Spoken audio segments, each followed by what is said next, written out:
அனைவருக்கும் வணக்கம். நவம்பர் 15 முதல் 22 வரை ஒரு வார காலம் பள்ளிகளில் போதைப்பொருள் மற்றும் பாலியல் குற்றங்களுக்கு எதிரான விழிப்புணர்வை கொண்டாடிக்கிட்டு இருக்கிறோம்.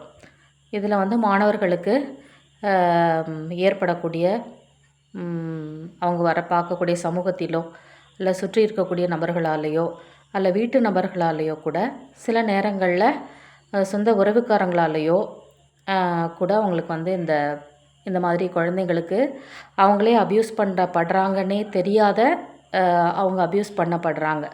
இது போல் குழந்தைகளுக்கு நம்ம கொஞ்சம் ஒரு மெச்சூரிட்டி கொஞ்சம் வளர்ந்த பிறகு நம்ம இந்த ஹெல்ப்லைன் நம்பர்ஸ் எல்லாம் கொஞ்சம் சொல்லி கொடுத்துடணும்.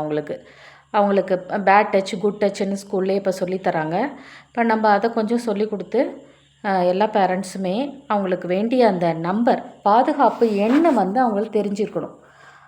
1098 1098 அது சைல்டு கேர் நம்பர். அவங்க அந்த நம்பர்லேருந்து அது ஃப்ரீ நம்பர் தான். அந்த நம்பர்லேருந்து எப்போ கூப்பிட்டாலும் அவங்க குழந்தைகளுக்காக ஹெல்ப் பண்ண தயாராக இருக்காங்க. அதுபோல் 14417 14417 இது குழந்தைகளுக்கு ஏற்படக்கூடிய பாலியல் புகார்கள் இதுக்காகவும் அந்த நம்பர் வச்சுருக்காங்க. அது ரெண்டுக்கும் குழந்தைங்களுக்கு சொல்லிக் கொடுக்கணும். அதை சொல்லி கொடுத்துட்டு ஒரு ஹெல்ப்லைன் அவங்களுக்கு இருந்தால் நல்லது. சில பிள்ளைங்க சொல்லுவாங்க, சில பிள்ளைங்க சொல்ல மாட்டாங்க. ஏதாவது அவங்களுக்கு பிடிக்காத சம்பவம்ன்றது அவங்களுக்கு தெரிஞ்சால் கூட மறைக்க பார்ப்பாங்க. ஏன் மறைக்க பார்க்குறாங்க அப்படின்னா, பெற்றோர்கள் அவங்க குழந்தைங்க கூட மனம் விட்டு பேசணும். இப்போ எல்லா பேரண்ட்ஸுமே பரவாயில்ல பிள்ளைங்க சொல்கிற மாதிரி கேட்குறாங்க, அவங்களுக்கு வேண்டியதெல்லாம் வாங்கி தராங்க, எல்லாமே செய்கிறாங்க. ஆனால் பிள்ளைங்களோட ஒரு 15 நிமிஷம் உட்காந்து பேசுகிறதுக்கான நேரத்தை அவங்க ஒதுக்கிக்கணும். அப்படி ஒதுக்கும்போது தான் அவங்க மனம் விட்டு பேசுவாங்க. எப்பொழுதுமே என்ன ஹோம்ஒர்க்கு, என்ன படிச்சிங்க, என்ன போனீங்க, என்ன வந்தீங்க அப்படியே கேட்குறத விட்டுட்டு கொஞ்சம் அவங்க மனசில் என்ன இருக்குது, அவங்க சோர்வாக இருக்கிறாங்களா, ஏதாவது பிடிக்காத சம்பவங்கள் நடந்திருக்கா, இல்லை எதனால் அப்படி இருக்கிறாங்க என்ன அப்படிங்கிறத பெற்றோர்கள் மனம் விட்டு குழந்தைகள்கிட்ட பேசினாதான் அவங்க சொல்லவே முன் வருவாங்க. இல்லை நம்ம பேசாமல் இருந்தோம், இல்லை ஒன்லி படிப்பை பற்றி மட்டும் கேட்டுட்டு இருந்தோம் அப்படின்னா அவங்க போரிங்காக ஃபீல் பண்ணுவாங்க. எதுவுமே அவங்க மனசு விட்டு சொல்ல மாட்டாங்க. அந்த ஃப்ரீடமை நம்ம குழந்தைங்களுக்கு கண்டிப்பாக கொடுக்கணும். அப்போ தான் அவங்க அவங்க உறவுக்காரங்களாலேயோ இல்லை வீட்டு நபர்களாலேயோ கூட இல்லை எப்படி நடக்குதுன்னே இப்போ இந்த காலத்தில் சொல்ல முடியல இல்லையா. அதனால் எந்த ரூபத்துலேருந்து வேணாலும் அவங்களுக்கு குழந்தைங்களுக்கு தொல்லைகள் ஏற்படலாம். அப்போ எல்லா குழந்தைங்களுக்கும் தொல்லை ஏற்படும்னு சொல்ல முடியாது. நிறைய பெற்றோர்கள் பாதுகாப்பாக குழந்தைங்கள பார்த்துக்கிறாங்க. இருந்தாலும் அவங்க குழந்தைங்களுக்கு சில குழந்தைங்களுக்கு ஏற்படக்கூடிய தொந்தரவுகளுக்கு நம்ம இந்த நம்பரை சொல்லி கொடுக்கலாம். இது போல் ஏற்பட்ட அடிக்கடி இந்த மாதிரி சம்பவங்கள் பார்த்து தான் நான் இந்த ஒரு புத்தகத்தையே நான் எழுதியிருக்கேன். என்ன தலைப்பு அப்படின்னு பார்த்தீங்கன்னா, என்று தனியும்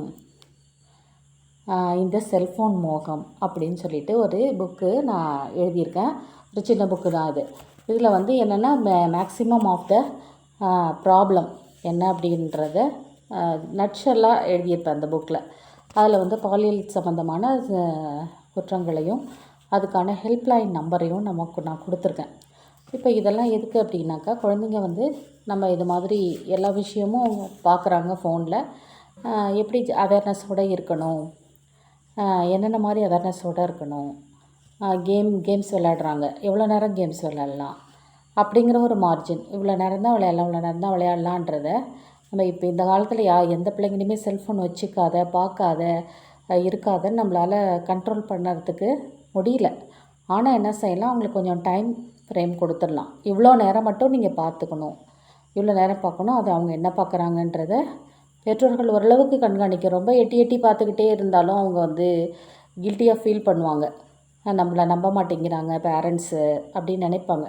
அந்த மாதிரி கண்டிஷன்ஸும் கொடுத்துடாம ஜஸ்ட்டு அவங்க என்ன பண்ணுறாங்கன்னு நமக்கு தெரியும் இல்லையா. ஒரு வாட்ச் வாங்க சவுண்டு வந்தாலே நமக்கு தெரியும். அதனால் அதையும் ஓரளவுக்கு அவங்க ராங் ரூட்டில் போகாமல் இருக்காங்களான்றதையும் பார்த்துக்கணும். நல்ல ஆப்ஸ் எல்லாம் இருக்குது, நல்ல மாதிரி விஷயங்கள்லாம் இருக்குது. நிறைய விஷயங்கள் சப்ஜெக்ட்லேயே நிறைய வீடியோஸ்லாம் போட்டிருக்காங்க. அதெல்லாம் வந்து பார்க்குறதுக்கு ப்ரமோட் பண்ணாலே அவங்க வந்து ராங்கான இதெல்லாம் கொஞ்சம் அவாய்ட் பண்ணிவிடுவாங்க. நிறைய பார்க்குறதுக்கான விஷயங்கள் நிறைய இருக்குது. அதை வந்து நல்ல விதமாக யூஸ் பண்ணிக்கலாம். அப்படி இருக்கும்போது நிறைய அந்த மாதிரி நம்ம இன்ட்ரடியூஸ் பண்ணணும். ஜஸ்ட்டு அதை வந்து ஒன்லி ராங் இது மட்டும் அப்படின்றத மட்டும் நம்ம சொல்லாமல், அதில் இருக்கக்கூடிய ரைட் வியூஸை வந்து நம்ம வந்து சொல்லணும். அப்போ வந்து நமக்கும் தெரிஞ்சிருக்கணும் அதில் என்னென்னலாம் வருது அப்படின்னு.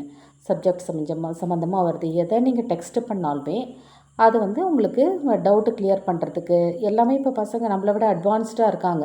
அப்போ அது வந்து நம்ம கொஞ்சம் சேனலைஸ் பண்ணோன்னா அவங்க வந்து கொஞ்சம் ஓரளவுக்கு ஒரு 12th ஸ்டாண்டர்ட் வரைக்கும் தான் அவங்களுக்கு கட்டுப்பாடு தேவை. அதுக்கப்புறம்லாம் நம்ம வந்து பார்த்துக்கிட்டே இருக்கணும் அப்படிங்கிறது அவசியம் இல்லை. அதனால் வந்து அது வரைக்கும் நம்ம கொஞ்சம் நம்ம கண்ட்ரோலில் பார்த்துட்டே இருந்தோம்னா அவங்களே ஒரு ஸ்டேஜ் வரைக்கும் கொண்டு வந்துடுவாங்க. ஃப்ரேம் கொண்டு வந்துடுவாங்க. என்னென்னதெல்லாம் ஓகே, இதெல்லாம் வந்து வேண்டாம், இதெல்லாம் இவ்வளோ நேரம் பார்த்தா போதும் அப்படிங்கிறது மாதிரி. அதனால் வந்து ஸ்கூல்ஸ்லேயும் நாங்கள் சொல்லி கொடுத்துட்ருக்கோம். அப்போ 15 நவம்பர் 22 வரைக்கும் விழிப்புணர்வுகளை ஏற்படுத்திகிட்ருக்கோம். இருந்தாலும் வந்து குழந்தைகளுக்கு நம்ம அந்த ஹெல்ப் லைன்லாம் கொஞ்சம் சொல்லி கொடுத்துடலாம். ஏன்னா அது ரொம்பவும் அதை போயிட்டு ஒரு வீடியோ போட்டு காமிச்சு இப்படியெல்லாம் பயமுறுத்தாமல் ஜஸ்ட்டு எப்படி பாதுகாப்பாக இருந்துக்கணும், எப்படி குட் டச் பேட் டச் அது எந்த ஒரு இதுக்காகவும் வந்து நம்ம வந்து இது பண்ணக்கூடாது.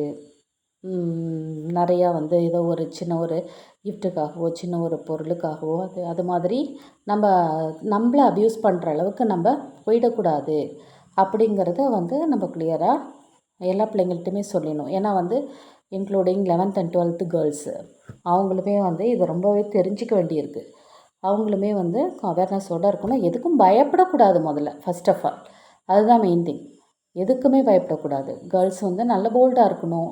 எந்த விஷயமா இருந்தாலும் பேரண்ட்டை ஷேர் பண்ணுற அளவுக்கு பேரண்ட் இருக்கணும். அந்த மாதிரி வந்து அவங்க ஃப்ரீயாக சொல்லணும். அப்பா அப்பான்னு பயந்துக்கிட்டோ இல்லை அம்மா அம்மான்னு பயந்துக்கிட்டோ அப்படி அவங்க இருந்தாங்கன்னா நெருங்கவே மாட்டாங்க பேரண்ட்ஸ் என்றைக்குமே. அதனால் என்னோடய தாழ்மையான வேண்டுகோள் என்ன அப்படின்னா, பேரண்ட்ஸ் வந்து கண்டிப்பாக குழந்தைகளுக்காக ஒரு 15 நிமிஷமோ 20 நிமிஷமோ நீங்கள் என்ன வேலையில் வேணாலும் இருங்க, 24 ஹவர்ஸ் ஜாபில் கூட இருங்க. ஆனால் அவங்களுக்காக கொஞ்சம் டைம் ஸ்பெண்ட் பண்ணிங்கன்னா அவங்க வந்து ஒரு நல்ல சேனலைஸ்டு லைஃபுக்குள்ளே என்டர் ஆவாங்க அப்படிங்கிறது தான் அந்த சொல்ல விரும்புகிறேன்.